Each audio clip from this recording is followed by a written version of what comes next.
आज के इस वीडियो में हम पढ़ने जा रहे हैं मॉलिक्यूलर ऑर्बिटल थ्योरी (MOT). इसमें हम देखेंगे जो ऑर्बिटल है ओवरलैप होकर क्या बना रही है, मॉलिक्यूलर ऑर्बिटल बना रही है। उसके बाद क्या बनेगा, हमारा मॉलिक्यूल बनेगा। जो होमोन्यूक्लियर या हेटेरोन्यूक्लियर मॉलिक्यूल बन रहे हैं वो किस तरीके से बन रहे हैं और उनका एनर्जी लेवल डायग्राम के थ्रू हम इसको समझेंगे। सबसे पहले हम देखेंगे फीचर्स क्या क्या होते हैं मॉलिक्यूलर ऑर्बिटल थ्योरी के। उसके बाद हम इसमें इसका एनर्जी लेवल डायग्राम के थ्रू हम समझेंगे कि मॉलिक्यूलर ऑर्बिटल थ्योरी हमें क्या बताती है और इससे हमें क्या जानने के लिए ऑर्बिटल थ्योरी है वो डेवलप की गई थी हुंड एंड आर.एस. मुलिकन के द्वारा 1932 में। जो इसका फर्स्ट फीचर है हमें ये बताता है जिस तरीके से एटॉमिक ऑर्बिटल में एटम के इलेक्ट्रॉन होते हैं उसी तरीके से मॉलिक्यूल के मॉलिक्यूलर ऑर्बिटल में क्या होंगे, इलेक्ट्रॉन होंगे। The electrons in a molecule are present in the various molecular orbitals as the electron, जिस तरीके से electrons of atoms are present in various atomic orbital, जिस तरीके से इलेक्ट्रॉन जो एटम के इलेक्ट्रॉन्स होते हैं वो एटॉमिक ऑर्बिटल में प्रेजेंट होंगे उसी तरीके से जो मॉलिक्यूल के इलेक्ट्रॉन होंगे वो मॉलिक्यूलर ऑर्बिटल में प्रेजेंट होंगे। अब जो एटॉमिक ऑर्बिटल की जो एनर्जी होती है, एनर्जी ऑर्टोगोनल की जो सिमेट्री होगी कंपैरेबल होगी। ये ऐसा नहीं होगा कि एक एटम की या एक मॉलिक्यूल की उसमें अलग एनर्जी होगी, उनकी एनर्जी कितनी होनी चाहिए, बराबर होनी चाहिए। जैसे हमने पहले एटॉमिक ऑर्बिटल में देखा था, combined to form molecular orbital बनने के लिए उनको क्या एनर्जी और उनकी सिमेट्री प्रॉपर या लगभग समान होनी चाहिए। अब आइए थर्ड देखेंगे, जिस तरीके से एटॉमिक ऑर्बिटल में इलेक्ट्रॉन न्यूक्लियस में क्या होता है अपनी ओर खींचा हुआ रहता है, उसी तरीके से मॉलिक्यूलर ऑर्बिटल में भी दो या उससे कई ज्यादा न्यूक्लियाइड होंगे जो कि उसके ऊपर एटम मॉलिक्यूल के एटम के ऊपर निर्भर रहेगा। While electron in an atomic orbital is influenced by one nucleus, जैसे एक एटम में एटॉमिक ऑर्बिटल में एक इलेक्ट्रॉन किसके द्वारा इन्फ्लुएंस होता है, एक न्यूक्लियस के द्वारा। तो मॉलिक्यूलर ऑर्बिटल कितने बहुत सारे एटम से मिलकर बना हुआ है तो उसमें दो या उससे ज्यादा, एक या दो से ज्यादा न्यूक्लियाइड पाए जाएंगे। अब हम फोर्थ देखेंगे, जितने मॉलिक्यूलर ऑर्बिटल बन रहे होंगे, फॉर्म हो रहे होंगे, उतने ही कंबाइन हो रहे होंगे atomic orbitals. When two atomic orbitals combine, जब भी दो एटॉमिक ऑर्बिटल्स कंबाइन होंगे तो हमको दो ही मॉलिक्यूलर ऑर्बिटल हमको देखने को मिलेंगे। यदि एक होगा तो हमको एक ही मॉलिक्यूलर ऑर्बिटल हमको मिलेगा। वन इज जिसमें से एक प्रकार ये मिलेगा हमको बॉन्डिंग मॉलिक्यूलर ऑर्बिटल और दूसरा होगा एंटी बॉन्डिंग मॉलिक्यूलर ऑर्बिटल। अब जितने एटॉमिक ऑर्बिटल हमारे बनेंगे उतने ही मॉलिक्यूलर ऑर्बिटल हमारे फॉर्म होंगे।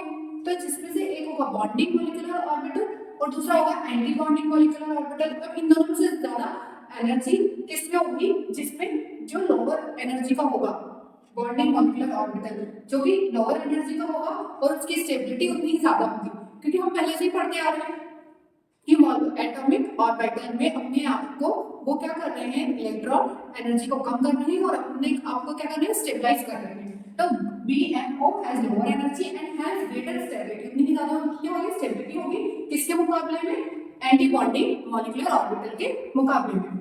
Just as electron probability distribution, जिस तरीके से इलेक्ट्रॉन की प्रोबेबिलिटी होती है डिस्ट्रीब्यूशन होने की अराउंड द न्यूक्लियस के आसपास, उसी तरीके से मॉलिक्यूलर ऑर्बिटल में होती है। क्योंकि मॉलिक्यूलर ऑर्बिटल में क्या मॉलिक्यूल है उसमें कहीं ज्यादा न्यूक्लियस होंगे। इसी तरीके से the molecular orbital like atomic orbitals are filled in accordance with the aufbau principle and obeying the Pauli's exclusion principle and the Hund's rule. जिस तरीके से हम इलेक्ट्रॉनिक कॉन्फिगरेशन में किस तरीके से हम 1s2 2s2 इस तरीके से हम भर लेते हैं इलेक्ट्रॉन, उसी तरीके से हम इनका रूल फॉलो करते हुए हम क्या करेंगे, इसमें इलेक्ट्रॉन को फिल करेंगे। अब हम आगे देखेंगे formation of molecular orbital in linear combination of atomic orbital. हमने ये हाइड्रोजन का एक एटम है और ये भी हाइड्रोजन का एक एटम है, दोनों मिलकर के क्या बना रहे हैं, मॉलिक्यूलर ऑर्बिटल बना रहे हैं। तो अब किस तरीके से होगा हम इसको समझेंगे। अब ये साई ए है जो कि क्या है, वेव फंक्शन।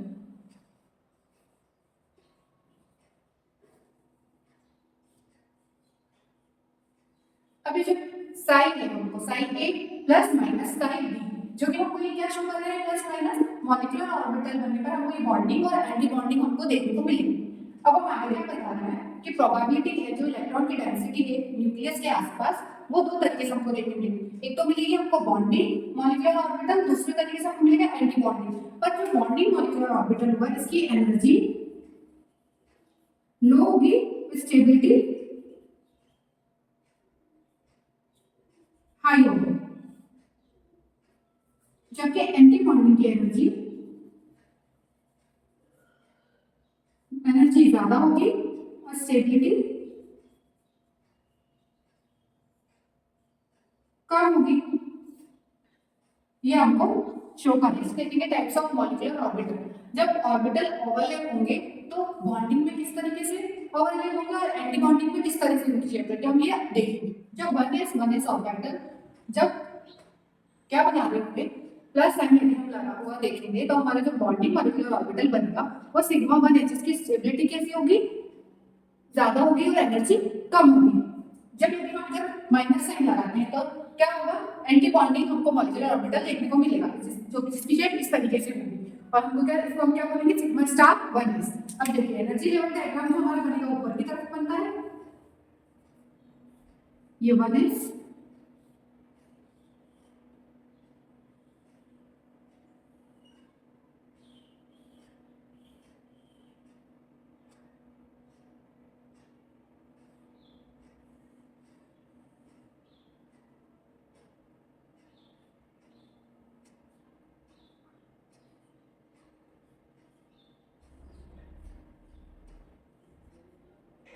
देखिए सेकंड 2pz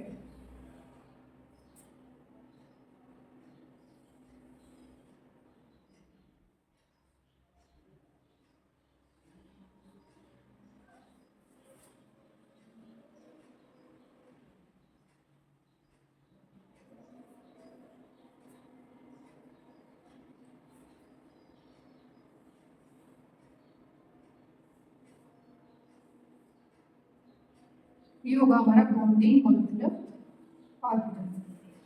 और हम देखेंगे नेक्स्ट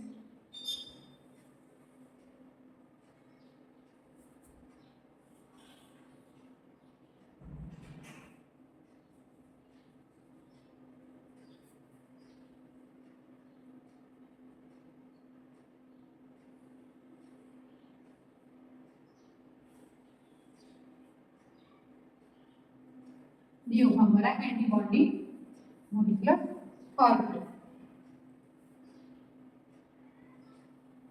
इसको हम कहेंगे 2pz, इसको हम कहेंगे सिग्मा 2pz और इसको हम कहेंगे sigma star 2pz।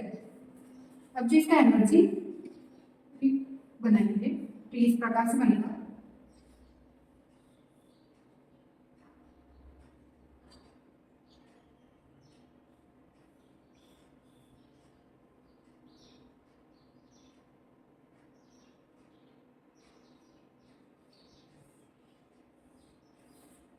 Sigma 2pz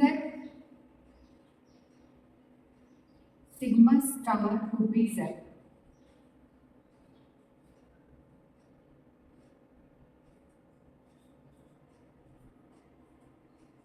अब हम नेक्स्ट देखेंगे 2px 2px किस तरीके से ये होगा, अभी देखिए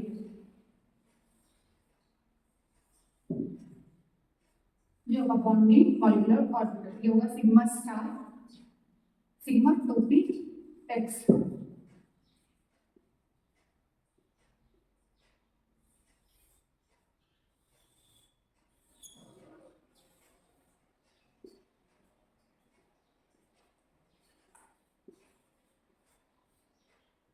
ये होगा सिग्मा 2p स्टार 2px। इस तरीके से ये ओवरलैप होंगे। अब नेक्स्ट वीडियो में हम देखेंगे energy level diagram molecular orbital, देखेंगे हम इसके बारे में।